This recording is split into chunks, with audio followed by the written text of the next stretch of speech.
Spring is in the air, and you know what that means. It's March Madness time. Get them brackets ready and get the red pens ready as well, because you know yours is busted.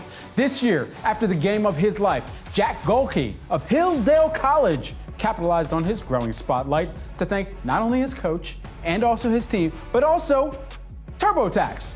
Golke had secured a name, image, and likeness deal, otherwise known as an NIL. You have probably heard the term NIL thrown around during the past few years, but you may still ask yourself, what does it really mean? And is it truly a good thing for college sports? The NCAA is a multi-billion-dollar industry, bringing in the big bucks for universities. The Ohio State University athletic program, for example, raked in more than $250 million in revenue in just the fiscal year 2022. But what about the players?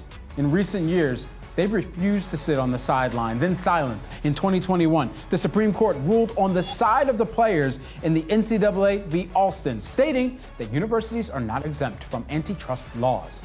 Now it's legal, is another way to understand NIL.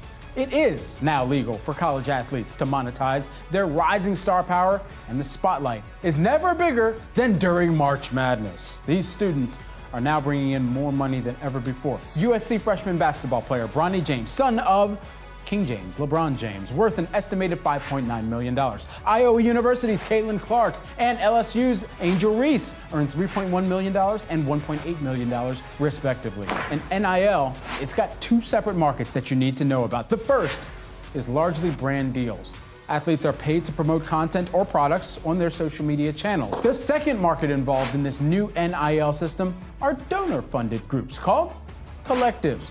Many of these collectives are 501c3 nonprofits, meaning donations are tax deductible. These collectives allow athletes to take in de facto salaries, and college athletes can now shop around for the best deal and are less likely to remain tightly bound to their original school, hence the transfer portal.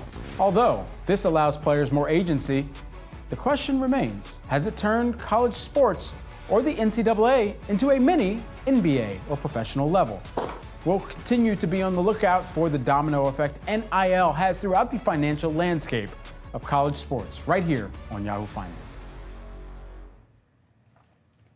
Like the rapper Curtis Blow once said, basketball is my favorite sport. I like the way they dribble up and down the court. With the men's and women's college basketball championships wrapping up this weekend, there have been a lot of conversations about player compensation.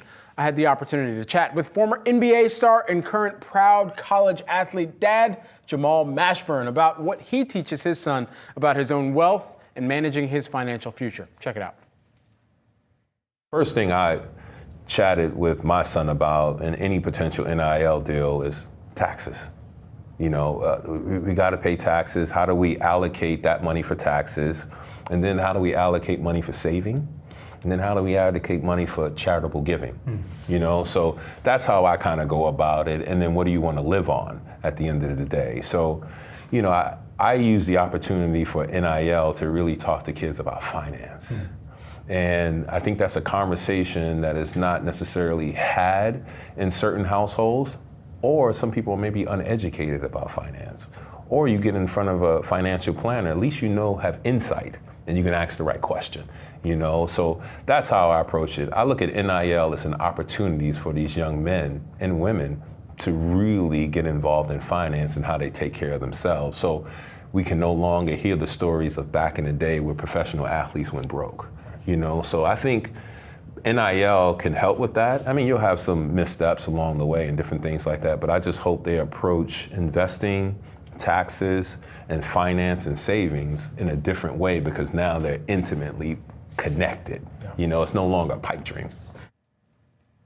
I also had the opportunity to speak with trainer to so many NBA stars and founder of Black Ops Basketball, Chris Brickley, about how his views on his own personal finances have shifted over the year as well. Before I even get into that, shout out to my financial advisor. So that was a few years back. I didn't understand the whole aspect of, okay, when you make $1 million, $500,000 that's going to taxes, and then you got to pay your manager, and then you also want to save some of it, and like that was a whole. So Jared Finkelstein, I have a really good financial advisor. He's really well known. He works at Merrill Lynch. He has a great firm around him, and he's just explained to me, it's not about how much you make, it's how much you spend, and just investing our money and putting in things that I can't touch. Just growing up without much money, it's like, you always, there's certain things there's a certain lifestyle that you always wanted to live. Then once you get there, you realize, okay, there's only so many shirts I can buy, or watches or sneakers. It might make you happy for a day or for a week, but it doesn't. That doesn't really do it. So I think what I've learned is just saving my money, trusting in the people that's their jobs, and it's and I'm still learning, but it's definitely something that I'm figuring out every day, the whole wealth aspect of it. And finally, I was able to sit down with the former CEO of the Philadelphia 76ers, Scott O'Neil, on his financial advice for athletes. My advice would be, one, work unreasonably hard. Two, be intellectually curious. Don't have a fixed mindset.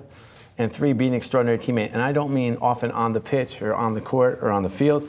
I mean, truly figure out how to leverage the opportunity you have and the people you have. If you were a college athlete, do you know the alums? Do you know the people sitting courtside at your games? Or do you know the ones coming to the game? What are you volunteering for and towards? Who do you know at the school that can help you along your way? Because there are the college athletes that will be pro athletes and be able to make a sustainable living.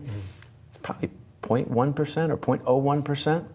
It's the everybody else that I want to spend some time on. And my thanks to Jamal, Chris, and Scott for their time, as we really got a well-rounded conversation there on NIL and how college athletes can benefit in the future as well.